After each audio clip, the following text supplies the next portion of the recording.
এটি আমাদের প্রিয় নবী হযরত মুহাম্মদ সাল্লাল্লাহু আলাইহি সাল্লামের জন্মস্থান। আজ থেকে প্রায় ১৪৫০ বছর আগে মানবজাতির সবচেয়ে নিখাদ মানুষটি এই স্থানে জন্মগ্রহণ করেছিলেন বলে সমাদৃত রয়েছে। কালের পরিক্রমায় নবীজির স্মৃতি ধরে রাখতে স্থানটিকে পুনর্নির্মাণ করা হয়েছে।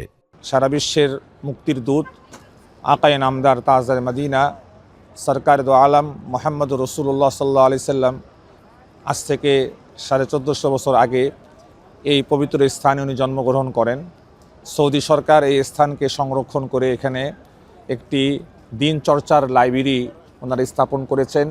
গ্রন্থাগারকে বলা হয় সভ্যতার বাহন, তাই রাসূলুল্লাহ সাল্লাল্লাহু আলাইহি ওয়াসাল্লামের স্মৃতিকে অমর করে রাখতে তাঁর জন্মস্থানে তৈরি করা হয়েছে বিশেষ একটি গ্রন্থাগার।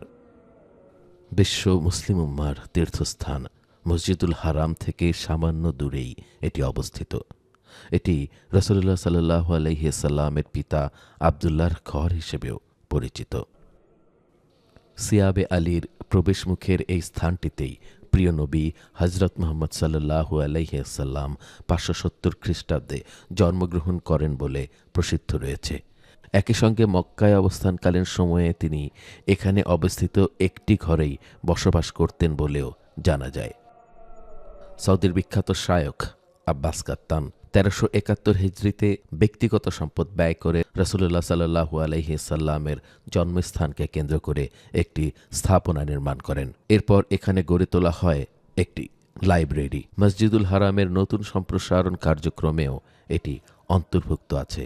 তবে খুব প্রসিদ্ধ থাকলেও এটা যে বাস্তবেই রাসূলুল্লাহ সাল্লাল্লাহু আলাইহি সাল্লামের জন্মস্থান ছিল তার দ্বিমত করেন অনেকে।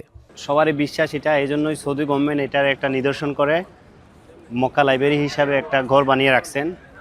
কিন্তু অনেক মুফাসসির এবং অনেকেরই ধারণা এখানে রাসূল সাল্লাল্লাহু আলাইহি ওয়াসাল্লামের জন্ম না। বাকি সত্যটা আল্লাহ সুবহানাহু ওয়া তাআলাই ভালো জানেন।